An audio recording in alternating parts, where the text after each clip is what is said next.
Pakistani currency کی مکمل تاریخ 1947 سے لے کر 2022 تک۔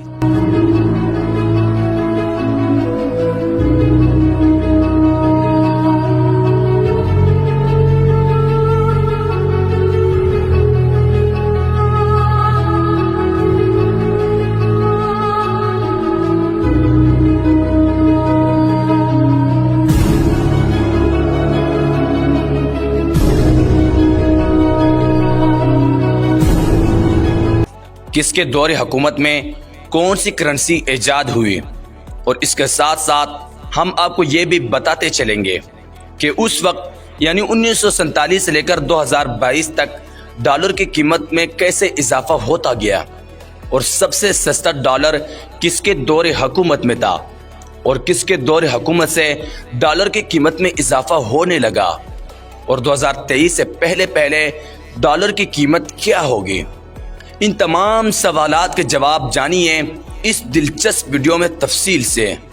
1947 میں جب پاکستان آزاد ہوا اور قائد-اعظم محمد علی جناح اس کے پہلے گورنر جنرل بنے، اس وقت انڈیا کا ایک بینک تھا جس کا نام ریزرو تھا۔ اس بینک کے تحت انڈیا میں جو سی کرنسی جاری تھی وہی کرنسی کچھ دیر کے لیے پاکستان میں بھی جاری ہونے لگی۔ 1948 میں اسٹیٹ بینک کی بنیاد رکھی گئی اور 1948 میں پاکستانی پہلے ماحولیاتی نظام کا آغاز ہوا، اور پھر 1948 کو پہلی مرتبہ پاکستانی کرنسی نوٹ جاری ہوئے۔ اسٹیٹ بینک نے پہلی مرتبہ 5 اور 10 روپے کے نوٹ جاری کیے۔ قائد-اعظم کے دور حکومت میں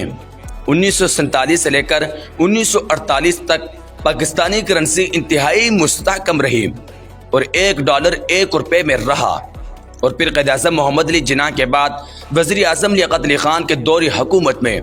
1948 سے لے کر 1951 تک یہی کرنسی اپنی جگہ قائم رہی،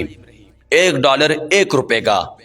اور 1949 میں اسٹیٹ بینک نے مزید کرنسی کے نوٹ جاری کیے جو 1 اور 2 روپے کے نوٹ پر مشتمل تھے۔ 24 ستمبر 1949 کو اسٹیٹ بینک نے پہلی دفعہ 100 روپے کا نوٹ جاری کیا جس کے اوپر قائد-اعظم محمد علی جناح کی تصویر لگی ہوئی تھی۔ وزیر اعظم لیاقت علی خان کے دور حکومت کے بعد خواجہ ناظم الدین کے دور حکومت میں 1951 سے لے کر 1954 تک پاکستانی روپیہ 200% تک نیچے گر گیا اور $1 3 روپے تک جا پہنچا۔ خواجہ ناظم الدین کے بعد ملک غلام محمد کے دور حکومت میں 1954 سے لے کر 1956 تک، اور اس کے بعد سکندر مرزا کے دور حکومت میں 1956 سے لے کر 1958 تک، ان دونوں کے دور حکومت میں ڈالر کی قیمت 3 روپے ہی قائم رہی۔ اور اس کے بعد جنرل ایوب خان کے دور حکومت میں 1958 سے لے کر 1968 تک ایوب خان نے لگ بھگ 10 سال 6 ماہ پاکستان پر حکومت کی، اور ان کے دور حکومت میں ڈالر کی قیمت 4 روپے ہو گیا۔ اور اس کے بعد یحییٰ خان کے دور حکومت میں 1968 سے لے کر 1972 تک، اور ان کے دور حکومت میں ڈالر کی قیمت بڑھتے ہوئے 5 روپے ہو گیا۔ اور اس کے بعد ذوالفقار علی بھٹو کے دور حکومت میں 1972 سے لے کر 1977 تک پاکستان کے وزیر اعظم رہے، اور ان کے دور حکومت میں ڈالر کی قیمت بڑھتے ہوئے 10 روپے ہو گیا۔ ذوالفقار علی بھٹو کے دور حکومت کے بعد جنرل ضیاء الحق کے دور حکومت میں 1977 سے لے کر 1988 تک ڈالر کی قیمت میں مزید اضافہ کرتے ہوئے ڈالر کی قیمت 20 روپے ہو گیا، اور انہی کے دور حکومت میں 20 جنوری 1988 میں اسٹیٹ بینک آف پاکستان نے پاکستانی کرنسی کے نئے نوٹ نئی طریقے سے جاری کر دیے تھے۔ 1 10 اور 100 روپے کے نوٹ نئی طریقے سے جاری کیے، اور پھر اس کے بعد 1 اپریل 1986 کو اسٹیٹ بینک آف پاکستان نے پاکستانی کرنسی کا سب سے بڑا نوٹ جاری کیا، اور وہ نوٹ تھا 500 روپے کا۔ اور اس کے تقریباً کچھ ماہ بعد اسٹیٹ بینک آف پاکستان نے پاکستانی کرنسی کا دوسرا سب سے بڑا نوٹ جاری کر دیا تھا، اور وہ نوٹ تھا 1000 روپے کا۔ اس کے بیک سائڈ پر لکھا ہوا تھا حصول رزق حلال عبادت ہے۔ اور اس کے بعد بے نظیر بھٹو پاکستان کی وزیر اعظم بنی، اور اس کے دور حکومت میں 1988 سے لے کر 1990 تک ان کے صرف 2 سالہ دور حکومت میں ڈالر کی قیمت بڑھتے ہوئے 22 روپے تک پہنچ گیا۔ بے نظیر بھٹو کے بعد میاں محمد نواز شریف پاکستان کے وزیر اعظم بنے اور ان کے دور حکومت میں 1990 سے لے کر 1993 تک صرف 3 سالہ دور حکومت میں ڈالر کی قیمت تیزی سے بڑھتے ہوئے 22 روپے سے لے کر 30 روپے تک جا پہنچا۔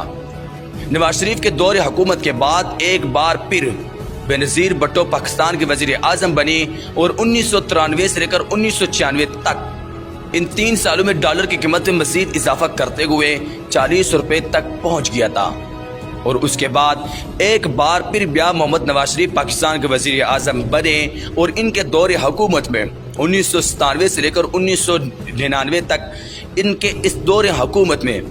ایک ڈالر کی قیمت 50 روپے تک پہنچ گیا، اور اس کے بعد جنرل مشرف پاکستان کے صدر بنے اور ان کا دور حکومت 2000 سے لے کر 2007 تک رہا۔ ان کے دور حکومت میں ڈالر کی قیمت بڑھتے ہوئے 61 روپے تک جا پہنچا، اور ان کے دور حکومت میں 2005 میں اسٹیٹ بینک آف پاکستان نے پاکستانی کرنسی کے نئی نوٹوں کا ایک بار پھر آغاز کیا، اور اس بار اسٹیٹ بینک نے 10، 20، 50، 100، 500 روپے کے نوٹس جاری کیے، اور انہی کے دور حکومت 2006 میں اسٹیٹ بینک آف پاکستان نے پاکستانی کرنسی کا سب سے بڑا 5000 روپے کا نوٹ جاری کر دیا تھا، جو آج تک پاکستان میں چل رہا ہے۔ اور 2008 میں دوبارہ پیپلز پارٹی کی حکومت آئی اور آصف زرداری پیپلز پارٹی کی طرف سے پاکستان کے وزیر اعظم منتخب ہوئے۔ ان کے دور حکومت میں ڈالر کی قیمت بڑھتے ہوئے 100 روپے ہو گیا، اور اس سے پاکستان کو اچھا خاصا دھچکا لگا۔ اور 2013 کے بعد ایک بار پھر نون لیگ کی حکومت آئی، جس میں میاں محمد نواز شریف ایک بار پھر پاکستان کے وزیر اعظم بنے، اور ان کا دور حکومت 2013 سے لے کر 2018 تک ان کے دور حکومت میں ڈالر کی قیمت بڑھتے ہوئے 120 روپے تک جا پہنچا، اور پھر 2018 الیکشن میں پاکستان کے وزیر اعظم عمران خان منتخب ہوئے، اور ان کے دور حکومت 2018 سے لے کر 2022 تک ڈالر کی قیمت 120 روپے سے بڑھتے ہوئے 190 تک جا پہنچا۔ 1947 سے لے کر 2022 تک ڈالر کی قیمت 1 روپے سے لے کر 190 تک جا پہنچی۔ یہ تھی ہماری آج کی ویڈیو پاکستانی کرنسی کے بارے میں، اور اس کے علاوہ قائد اعظم محمد علی جناح کو مارنے کی کیا سازش تھی، پاکستان کا وہ کون سا وزیر اعظم تھا جس سے صرف 3 سال میں 5 وزیر اعظموں کی چھٹی کروا کر انہیں گھر بھیج دیا تھا، پاکستان کا وہ کون سا وزیر اعظم تھا جسے دفن ہونے کے لیے اپنی وطن کی مٹی تک نصیب نہیں ہوئی، ایوب خان کا دور حکومت ترقی یا پھر تباہی، پاکستان کیسے ٹوٹا، پاکستان کو کس نے توڑا، پاکستان کا پہلا غدار کون تھا، اور اس کے علاوہ 1947 سے لے کر 2022 تک پاکستان کی مکمل ہسٹری دیکھیے صرف FM اردو کہانی پر، ہر اتوار اور ہر بدھ کو شام 8:07 پر۔ ان سارے ویڈیوز کے لنک نیچے ڈسکرپشن میں بھی موجود ہیں۔ اگر آج کی اس ویڈیو نے آپ کی معلومات میں اضافہ کیا تو FM اردو کہانی کو سبسکرائب کیجئے، کمنٹس، لائک اور شیئر ضرور کیجئے، تاکہ ہم اس سلسلے کو بہتر سے بہتر بنا